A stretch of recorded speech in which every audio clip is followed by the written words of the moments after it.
Hello friends, আমি রেবা। তো চলো আজকে 4 টাক্স বেল ব্লাউজ সম্পূর্ণ কাটিং এবং স্টিচিং দেখিয়ে দেবো পুরোপুরি সূত্রের সাহায্যে, খুব সহজভাবে। তো এখানে 80 সেন্টিমিটার কাপড় রয়েছে আর এটা 40 সাইজ আমি দেখাবো। তোমরা যদি এর থেকে ছোট বড় সাইজ করতে চাও তো তোমরা মেজারমেন্টগুলোকে ফর্মুলাতে ফেলে যেভাবে যেটা এক্সট্রা অ্যাড করতে হয় সেভাবে করে নেবে। একই প্রসেসে, শুধুমাত্র মেজারমেন্ট কমবে আর বাড়বে। তো সর্বপ্রথমে ব্যাক পার্ট কাটিং করব। তার জন্য কাপড়টাকে দুভাঁজ করে নিয়েছি। লম্বার মাপ, ছাতি, চেস্ট, শোল্ডারের মাপ, আর্মহোলের মাপ, যা যা লাগে সেগুলো তোমরা ডিভাইড করে অ্যাড করে কিন্তু এইভাবে তোমরা মেজারমেন্টকে বসিয়ে, টেপ বসিয়ে এভাবে কিন্তু তোমরা ঠিকঠাক করে নেবে। তো খুব সহজভাবে দেখাচ্ছি। তোমাদের প্রচুর রিকোয়েস্ট ছিল পেপার কাটিং যে ভিডিওগুলো আছে এই ধরনের ব্লাউজগুলো, তো মোটামুটি সব ধরনেরই দেওয়া আছে, সব সাইজেরই। তোমরা একটু দেখে নেবে, যারা দেখোনি দেখে নেবে। খুব সহজভাবে তোমরা কিন্তু কাটিং করে নিতে পারবে। আর স্টিচিং পদ্ধতিটা খুব সহজভাবে আমি দেখিয়েছি। টোটালি ব্লাউজটা এখানে ব্যাক পার্ট, ফ্রন্ট পার্ট, হাতা কাটিং করে স্টিচিং করা হবে। তোমরা ধৈর্য সহকারে একটু দেখবে, তো খুব সহজভাবে তোমরা কিন্তু একটা ব্লাউজ সম্পূর্ণভাবে তৈরি করতে পারবে। তো এখানে ব্যাক পার্ট কাটিং হচ্ছে, ব্যাক পার্টের পরে ফ্রন্ট পার্ট কাটিং করা হবে, তারপরে হাতাটা কাটিং করা হবে। এভাবে স্টেপ বাই স্টেপ তোমরা দেখতে থাকো আর এইভাবে তোমরা খুব সহজভাবে সেলাই শিখতে থাকো। গলার চওড়া এবং গলার লম্বাটা নিয়ে একটা বক্স করে নেবে। আমি এখানে নিচ্ছি, তো বক্সের মধ্যেই গলার শেপটা ড্রাফটিং করতে হবে। তোমরা চাইলে ডিজাইনার গলাও দিতে পারো, আমি এখানে সিম্পল গোল গলা দিচ্ছি। তো ব্যাক পার্টটা সম্পূর্ণ কিন্তু ড্রাফটিংটা হয়ে গেছে, এখন কাটিং করে নেব।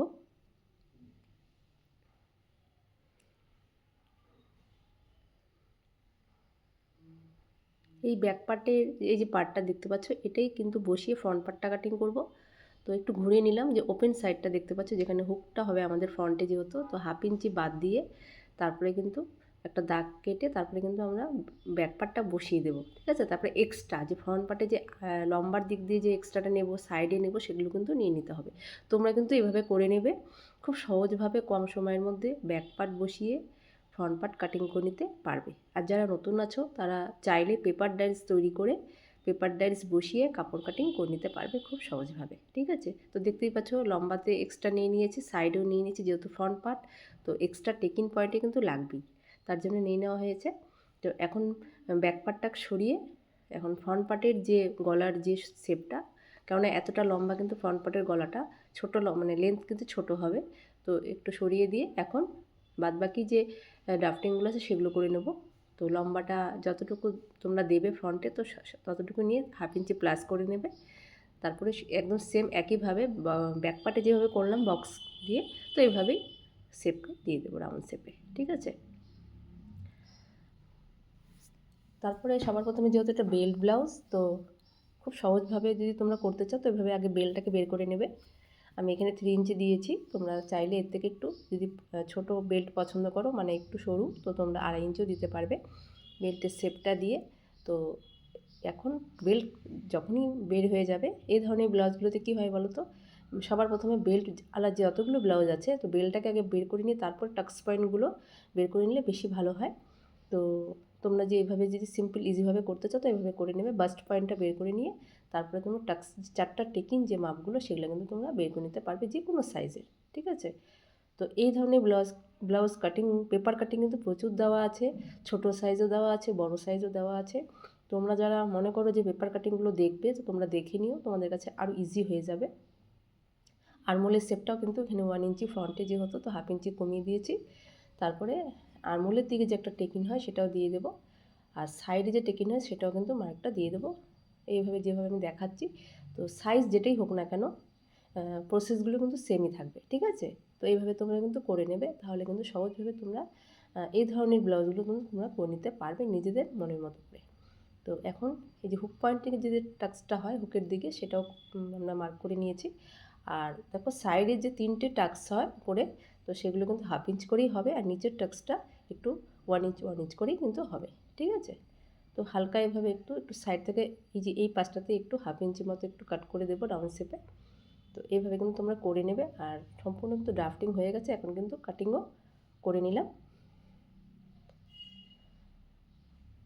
বেলটাকে বডি থেকে বেলটা আলাদা করে নেব, আর এক্সট্রা যেটা যে ড্রাফটিং করেছিলাম সেটাও কাট করে নেব।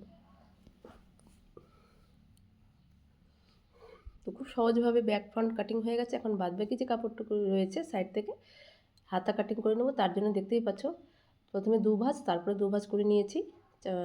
টোটাল 4 ভাঁজ হবে, মানে দুটো হাতার একসাথে লম্বার মাপটা যা থাকবে তার থেকে 1 ইঞ্চি 1.5 ইঞ্চি নিয়ে নেব আর ফোল্ডের জন্য। আর দেখো এখান থেকে যে চওড়ার যে মাপটা সেটা কিন্তু ব্যাক পার্টের এই যে আরমোলের শেপটা সুন্দর করে মেপে নিলাম যে কতটা রয়েছে। তো এখানে 8.5 ইঞ্চি রয়েছে, 8.5 ইঞ্চিতেই দেখতেই পাচ্ছ, হ্যাঁ মাপ করে নিয়েছি লম্বা চওড়ার মাপটা।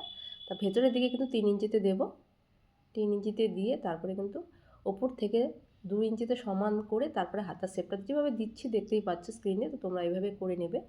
তো এইভাবে করে নেওয়ার পরে মোহরির যে মাপটা থাকবে তাকে হাফ করে নেব। তো আমার ছিল 11 ইঞ্চ, তাকে হাফ করে নিয়েছি 5.5 ইঞ্চ, এক্সট্রা 1.5 ইঞ্চিটা দিয়ে দেবো।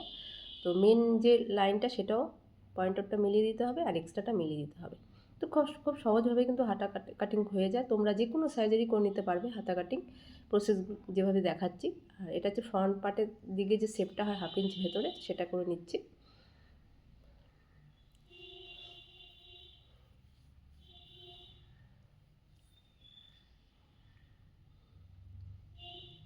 তো হাতা কাটিং হয়ে গেছে। তো চলো এখন আমরা স্টিচিং পদ্ধতিটা দেখে নিই খুব সহজভাবে কীভাবে সেলাই করতে হয়।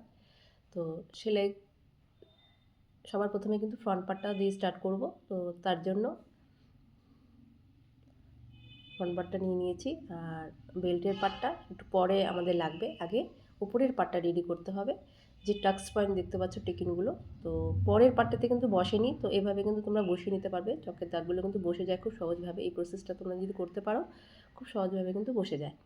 তো আস্তে আস্তে করে নিচ থেকে একদম টাক্স যে টেকিনের যে মাপ অনুযায়ী কিন্তু করে নেব। তোমরা কিন্তু সুন্দরভাবে যতটুকু পয়েন্ট আউট করা থাকবে সেভাবেই কিন্তু তোমরা করবে যেভাবে আমি দেখাচ্ছি। তো টাক্স পয়েন্টগুলো কিন্তু একদম খুব সুন্দরভাবে সমানই হবে, দুপাশেই সেম, ঠিক আছে। তো এইভাবে 4টা টেকিং পয়েন্টই স্টিচ করে নেব।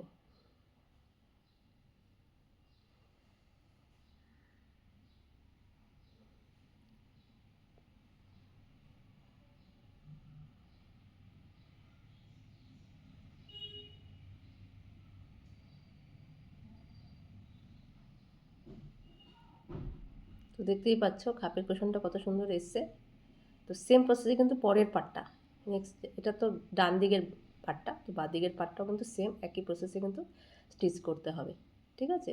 একই প্রসেসে করতে হবে, যেভাবে এই পার্টটা করা হলো সেম একই প্রসেসে। তো দেখে নাও যে কত সুন্দর, দেখতেই পাচ্ছ, দেখো কত সুন্দর পয়েন্টে পয়েন্টে মিলে গেছে। এখন এক সাইডটা রেখে দিয়ে বেল্ট জয়েনিং করা হবে, ঠিক আছে। টাক্স হয়ে গেলে বেল্ট জয়েনিং, মানে স্টেপ বাই স্টেপ স্টিচিংটাও কিন্তু স্টেপ বাই স্টেপ করতে হয়।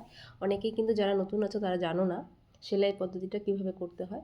তো এই ভিডিওটা দেখার পরে আশা করি তোমরা খুব সহজভাবে সেলাই পদ্ধতিটাও শিখে যাবে। উপর থেকে চাপ সেলাই দেওয়া হলো, দেখতেই পাচ্ছ। তোমরা চাইলে চাপ সেলাই যারা পছন্দ করো না, না দিলেও হবে, ভেতর থেকে ডবল সেলাই দিয়ে দেবে। আর এক্সট্রা দেখো থেকে যায় যে এক্সট্রা যে কাপড়টা সেটা কিন্তু কাট করে নিতে হবে। তো বেল জয়েনিং হয়ে গেছে, সেম একই প্রসেসে আরেক পার্টটাও কিন্তু বেল জয়েনিং হয়ে গেছে। এখন হচ্ছে হুক পট্টি। তো দেখে নাও কীভাবে হুক পট্টি করতে হয়।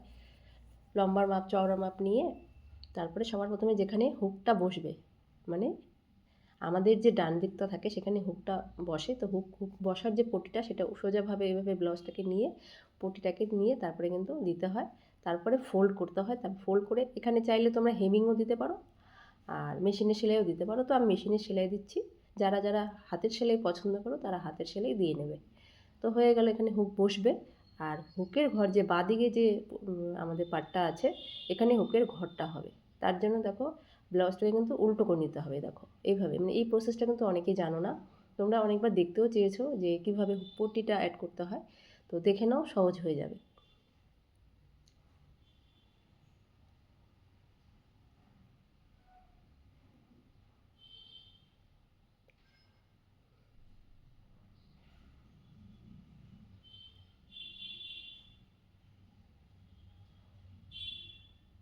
তো হয়ে গেছে। এখন কোমরে দেখতেই পাচ্ছ এক্সট্রা বেল্টে তোমরা যদি চাও যে বেল্ট যখন কাটিং করবে তো নিচ থেকে তোমরা 1 ইঞ্চ 1.5 ইঞ্চ বেশি নিয়ে নেবে, ফোল্ডের জন্য দিতে পারো। তো আমি এখানে যেহেতু 1/2 ইঞ্চ বেশি নিয়েছি, তো এখানে আমি পট্টি অ্যাটাচ করে তারপরে কিন্তু এটাকে ফোল্ড করে দেবো আর, ঠিক আছে। এই ফোল্ডটাও কিন্তু আমি সম্পূর্ণ মেশিনেই করছি, তোমরা চাইলে হাতে হেমিং করে নিতে পারো, হাতের সেলাইটা দেখতে বেশি ভালো লাগে। তো দুপাশে কিন্তু হয়ে গেছে অলরেডি কোমর ফোল্ডও, মানে কোমরের দিকটাতে। তো ফ্রন্ট পার্টটা রেডি। তো এখন ব্যাক পার্টটা স্টিচ করব। সবার প্রথমে টাক্স পয়েন্টগুলো টেকিং যে পার্টটা দেখতেই পাচ্ছ সেটা কিন্তু সুন্দরভাবে এভাবে ধরে নিতে হবে। আর তোমরা অবশ্যই কিন্তু চকের মার্ক করে নেবে দুপাশেই, যাতে মার্ক অনুযায়ী তোমরা স্টিচ করতে পারো। তো এইভাবে করে নেবে। তো এইভাবে হয়ে গেলে দুপাশে অবশ্যই ডবল সেলাই করে নেবে। তারপরে ব্যাক পার্টে যে নিচের যে কোমরে ফোল্ড করব সেটাও কিন্তু নিয়ে নেব। আর তোমরা চাইলে, আমি আগেই বললাম যে যদি নিচের দিকে ফোল্ডটা একদম ডাইরেক্ট কাপড়ে করতে চাও তো তোমরা 1 ইঞ্চি 1.5 ইঞ্চ বেশি নিয়ে নেবে, ঠিক আছে। তো এখানে ফোল্ড হয়ে গেছে, এটাও আমি মেশিনে দিয়ে দিচ্ছি। তোমরা চাইলে এটা হাতে সেলাই করে নিতে পারবে, দেখতে ভালো লাগবে। তো হয়ে গেছে ব্যাক পার্টটাও। এখন দেখতেই পাচ্ছ ফ্রন্ট পার্ট ব্যাক পার্টে সবার প্রথমে পুটের মেজারমেন্টটা জয়েনিং দিতে হবে দুপাশেই, ঠিক আছে। পুটের মেজারমেন্টটা জয়েনিং দেওয়ার পরে তারপরে কিন্তু হাতাটা রেডি করে হাতাটা জয়েনিং দেব। মানে খুব ধৈর্য সহকারে এগুলো দেখতে হবে। যারা নতুন আছো তারা কিন্তু স্টেপ বাই স্টেপ দেখতে হবে যে কীভাবে কাটিং স্টিচিং করতে হয়। তাহলে কিন্তু তোমরা সম্পূর্ণভাবে একটা ব্লাউজ তোমরা তৈরি করতে পারবে। তো সবার প্রথমে হাতাটাকেও দেখতেই পাচ্ছ যে এখানেও একটু ছোট্ট করে একটা সেলাই করে, মানে ফোল্ড যেখানে হবে, তো এখানে হেমিং দিলে আমি সবসময় বলতেছি হাতের সেলাই কিন্তু বেশি ভালো হয়। তো আমি এখানে সম্পূর্ণ মেশিনেই দেব, তো মেশিনেই দেখাচ্ছি তোমাদেরকে। তো এইভাবে রেখে তোমরা কিন্তু পরে এটাকে হেম দিয়েও করে নিতে পারো। তো এইভাবে আমি এটা এইভাবে মার্ক করে নিলাম, ঠিক আছে। তো মার্ক করে সুন্দরভাবে এটা হাত দিয়ে প্রেস করে নিলাম, দুটো রেডি করে নিলাম আর কি, ফোল্ডের সাইডটা রেডি করে নিলাম। এখন আমাদের নেক্সট কাজ হচ্ছে হাতা জয়েনিং। তো পুটের মেজারমেন্ট দেখতেই পাচ্ছ, মিডিল পার্ট আর হাতার যে মিডিল আর ফ্রন্ট ব্যাক অবশ্যই তোমরা দেখে নেবে, আমি মার্ক করে রেখেছি দেখতেই পাচ্ছ। শেপটা কিন্তু মেলাতে হবে, ফ্রন্টের সাথে ফ্রন্টই দিতে হবে, ব্যাকের সাথে ব্যাকই।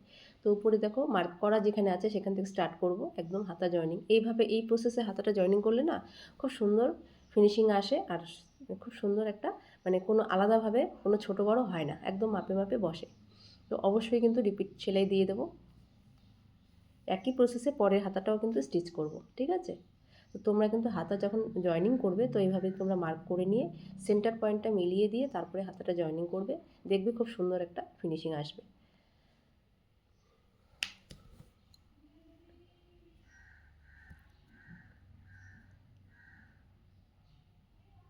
দেখতেই পাচ্ছ সম্পূর্ণ ব্লাউজটা কিন্তু স্টিচিং হয়ে গেছে, হাতা জয়েনিং হয়ে গেছে। এখন সাইড জয়েনিং মেজারগুলোকে ঠিকমতো তোমরা যতটা ফিটিংস লাইন যে আছে সেটাতে মার্ক করে নেবে। আমি যেভাবে দেখাচ্ছি তো সেভাবে তোমরা করে নেবে, একদম হাত সাইড বরাবর একটা সেলাই জয়েনিং করে নেবে, তারপরে ফিটিংস লাইন থেকে সেলাই করে নেবে। তো দেখতেই পাচ্ছ সম্পূর্ণ ব্লাউজটা কিন্তু রেডি হয়ে গেছে। আর মাপটাও একটু দেখে নাও যে ঠিকঠাক আছে নাকি। তো এভাবে কিন্তু মাপটা দেখে নিতে হবে যে ফিটিংস লাইনটা যেটা দরকার, যে লাইনটা এক্সট্রাটা বাদ দিয়ে, তো সেভাবে তোমরা ছাতি এবং কোমরের মাপটা এভাবে চক দিয়ে মার্ক করে নেবে, তারপরে তোমরা দাগটা দিয়ে নেবে, ঠিক আছে। তো খুব ইজিভাবে কিন্তু তোমরা এভাবে জয়েনিংটা করে নিতে হবে। তোমরা জয়েনিং প্রসেসটা কিন্তু অনেককেই দেখতে চেয়েছো। তো এই ব্লাউজটা যদি পুরো মানে সুন্দরভাবে তোমরা দেখে নাও বা প্র্যাকটিস করো তো তোমরা কিন্তু এভাবে করতে পারবে। তো এভাবে তোমরা জয়েনিংটা করে নেবে। দুপাশে দেখতেই পাচ্ছ আমি দুপাশে নিয়েছি, অবশ্যই তোমরা দুটো করে সেলাই দিয়ে দেবে। এখন দেখো সম্পূর্ণ ব্লাউজটা কিন্তু রেডি হয়ে গেছে। এখন শুধু আমাদের বাকি আছে কি গলাপট্টিটা। তো গলাপট্টিটাও খুব সহজভাবে দেখো এভাবে তেঁচড়া কাট করে নিয়েছি। এভাবে তোমরা তেঁচড়া কাট করে নেবে, তেঁচড়া পট্টি কাট করে জয়েনিং করে তারপরে কিন্তু এভাবে একটা মানে সোজা করে পাইপিংটাকে রেখে, মানে পটিটাকে রেখে এভাবে কিন্তু তোমরা স্টিচ করে নেবে। খুব সহজভাবে কিন্তু এটা হয়ে যায়। আর হালকা হালকা স্টিচ হয়ে গেলে হালকা হালকা কিন্তু রাউন্ড শেপ যেহেতু এটা আছে, তো হালকা হালকা কাট করে নেবে, দেখে নেবে যাতে সেলাইটা যাতে না কাট হয়ে যায়। তো আস্তে করে সাবধান করে কাট করে নিয়ে তারপরে ফোল্ড করে একটা চাপ সেলাই দিয়ে ফোল্ড করে তোমরা চাইলে হাতেও হেমিং করে নিতে পারো বা মেশিনেও দিতে পারো, আমি মেশিনেই দিয়ে দিয়েছি। তো এইভাবে কিন্তু সম্পূর্ণ ব্লাউজটা দেখো দেখতেই পাচ্ছ টোটালি কিন্তু হয়ে গেছে। তো কত সুন্দর দেখো এটার ফাইনাল লুকসটা, খালি হুক লাগানো বাকি আছে। টোটাল ফাইনাল লুকসটা দেখো কত সুন্দর, ব্যাক পার্ট ফ্রন্ট পার্ট। তো এইভাবে তোমরা সুন্দরভাবে ব্লাউজগুলো করতে পারবে। তো আশা করি ভালো লাগছে। সবাইকে গুড বাই।